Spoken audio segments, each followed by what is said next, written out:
The first time they buried Rebecca Crane, the coffin was sealed with iron bolts and the earth was tamped down by 6 grim-faced men. The second time, they chained the casket shut and filled the grave with quicklime, a desperate attempt to hasten what nature itself seemed to refuse. But by the third time, when a parish priest found the cemetery gate splintered and Rebecca's tombstone cracked in two, the town of Blackwood Creek no longer spoke of grief. They spoke of a curse. For Rebecca Crane was a woman who died of a common fever in the winter of 1863. Yet her body would not obey the laws of death. Her skin refused to cool, her limbs would not stiffen, and a faint, impossible warmth lingered long after her heart had stopped. This is not a story of ghosts or ghouls, but of something far more terrifying, a tragedy born from a doctor's ambition, a town's fear, and a young woman trapped in the horrifying space between life and the grave, a woman whose science couldn't keep alive, and death refused to claim. The stories of those who past try to forget are the ones that cry out the loudest to be told.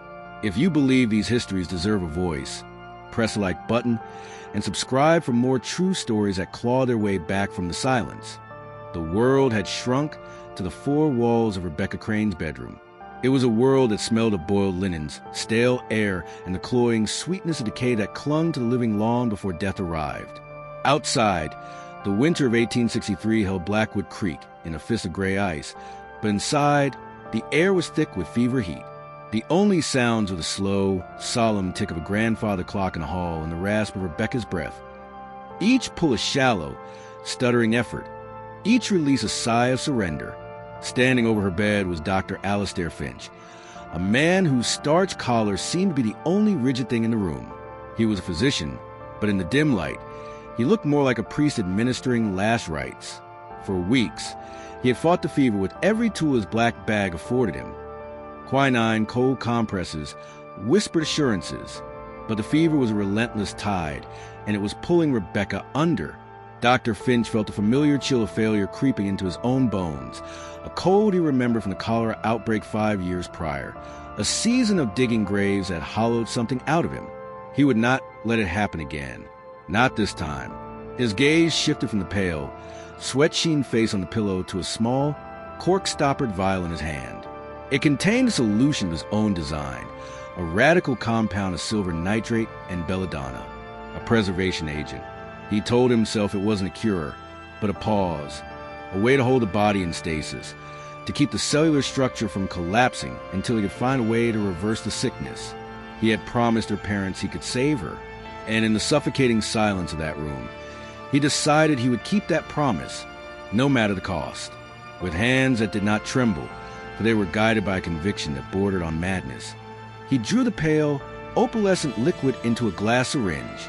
The needle was a silver sliver in the lamplight, a cold promise aimed at death itself. He leaned over Rebecca, his shadow falling across her like a shroud, and gently pushed the sleeve from her thin arm.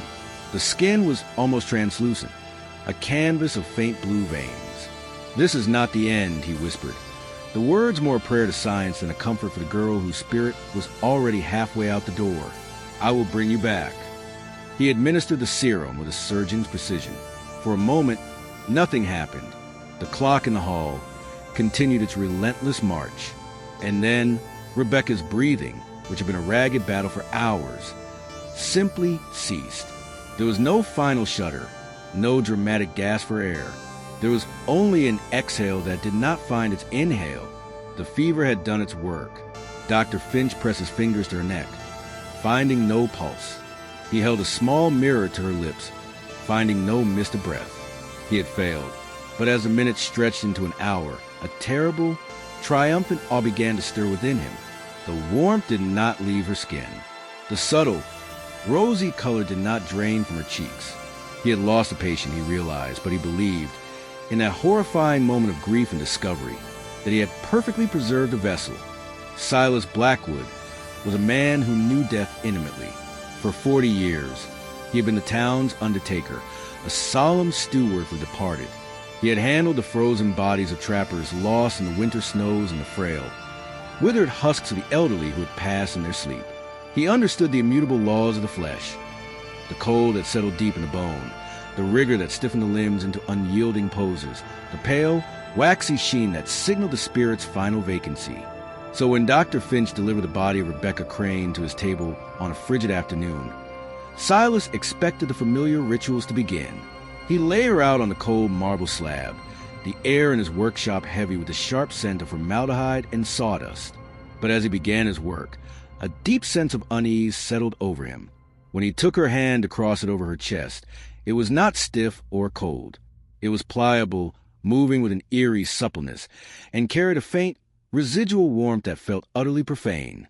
He pressed his calloused thumb into her forearm, expecting the pale flesh to remain indented, but sprang back, full of a life that had no right to be there. Silas, a man who had stared into the vacant eyes of hundreds of corpses, found himself unable to meet this one's gaze. He worked quickly, his usual methodical calm replaced by a frantic, fearful haste, as the terrible, unspoken thought echoed in the silent workshop. This was not the body of a dead girl. That night, Silas Blackwood did not sleep. He sawed wood for a coffin he did not want to build, and sealed a lid he felt was a lie. He confided in Father Michael, the parish priest, his voice a low, trembling whisper in the cold sacristy. He spoke of the warmth, the soft skin, the terrifying feeling that he had just entombed a sleeping woman. The priest, a man of faith but also of reason, offered platitudes about the strange ways of grief, and the tricks a winter chill can play on the senses. Yet even he could not shake the undertaker's palpable fear. The burial was a hurried, joyless affair under a sky the color of lead. The handful of mourners huddled against a wind that carried the scent of snow and damp earth. Dr. Finch stood apart from the family, his face an unreadable mask of solemnity. As the first shovelfuls of dirt struck the simple pine box, the sound was not a hollow thud of finality, but a muffled, sickening thud that seemed to echo the town's unspoken dread. They were not just burying a girl. They were burying a secret, a question they were all too afraid to ask. That night, the gravedigger swore he heard a sound from the new plot, a faint, rhythmic knocking from deep within the frozen earth.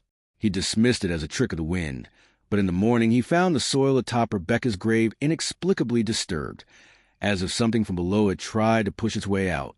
Fear has a way of seeping into a town like winter fog, silent and possessing everything it touches. It began with the gravedigger's story, a tale told over cheap whiskey in the town tavern that should have been dismissed as drunken fantasy. But Blackwood Creek was a town already on edge, its foundations built on a bedrock of old-world superstitions that science had not yet managed to scour away. The story of the disturbed grave spread not like a rumor, but like a diagnosis. It confirmed a sickness they all felt in their bones. The focus of this fear soon found a human vessel. It was no longer Rebecca, the poor, tragic girl, who was a subject of their whispers. It was a man who had stood apart at her funeral, whose face had betrayed nothing.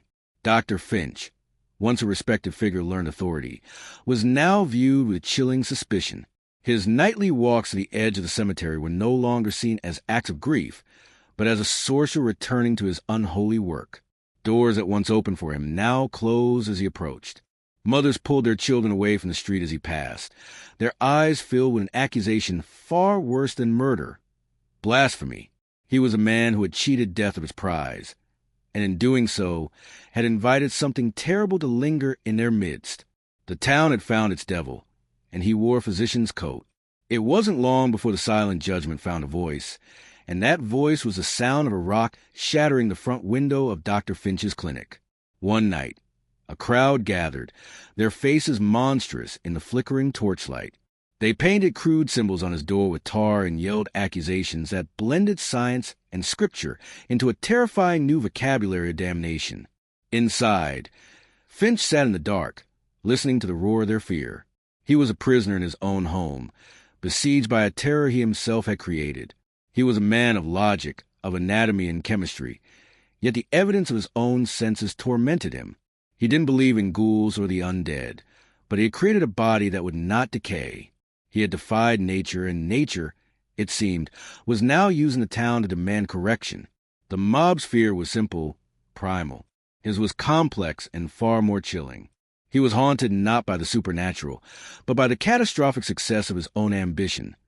The terrifying, lonely knowledge that he had pushed past a boundary and created something that had no name. The story of Rebecca Crane could not be contained by the borders of Blackwood Creek. Like a seed carried on the wind, it traveled with merchants and preachers, its roots taking hold in the fertile soil of fear and fascination. In the taverns and parlors of neighboring counties, the tale was retold, each telling shearing away the mundane facts and sharpening the terrifying points. It was no longer the sad account of a doctor's failure, but a chilling piece of folklore. She became the warm corpse of the creek, the girl who cheated the grave. Rebecca Crane, the person, was gone.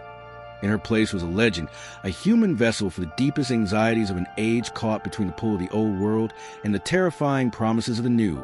Her body became a battleground for two competing realities: the gaslit world of scientific inquiry, which sought to classify and explain, and the moonlit world of superstition, which understood the universe through omens, curses, and the sacred boundary between the living and the dead. In the medical journals of Boston and New York, hushed and highly theoretical articles began to appear, speaking of a curious case of suspended animation, or a rare cataleptic state that perfectly mimicked death, using Rebecca not as a name, but as a case number. These men of science saw a puzzle to be solved, a biological anomaly to be cataloged. But on the ground, among the common people, they saw something far more elemental, a warning. Dr. Finch's experiment, therefore, was interpreted by the public not through the lens of medical progress, but through the dark prism of their existing fears. This was, after all, an age terrified of premature burial, an era that gave birth to safety coffins equipped with bells and air tubes for the unfortunate soul who might wake up under 6 feet of earth. Rebecca's case was a chilling inversion of that terror. Not the horror of being alive when thought dead, but the horror of being dead yet refusing to obey its laws. Her undecaying body was a physical manifestation of society's deep-seated anxiety about the growing power of men of science. In the popular imagination, doctors were becoming modern Prometheans, stealing the fire of life and death from the gods. Dr. Finch was cast in the role of a real-world Victor Frankenstein, a man whose ambition had created a quiet, beautiful, and utterly terrifying monster that existed only to mock the natural order. The tragic irony was that the more scholars tried to explain Rebecca with science, the more supernatural her story became to the people who heard it, cementing her legacy not as a medical mystery, but as a permanent and powerful ghost in the cultural machine. The historical record, so meticulous in its accounting of land deeds and county laws, has a page torn out when it comes to Rebecca Crane. Following the third disturbance at her grave, an event that saw the coffin exhumed and found to be impossibly heavy, yet sealed, the official narrative simply ends. The town's chronicle of its own tragedy falls suddenly and unervingly silent.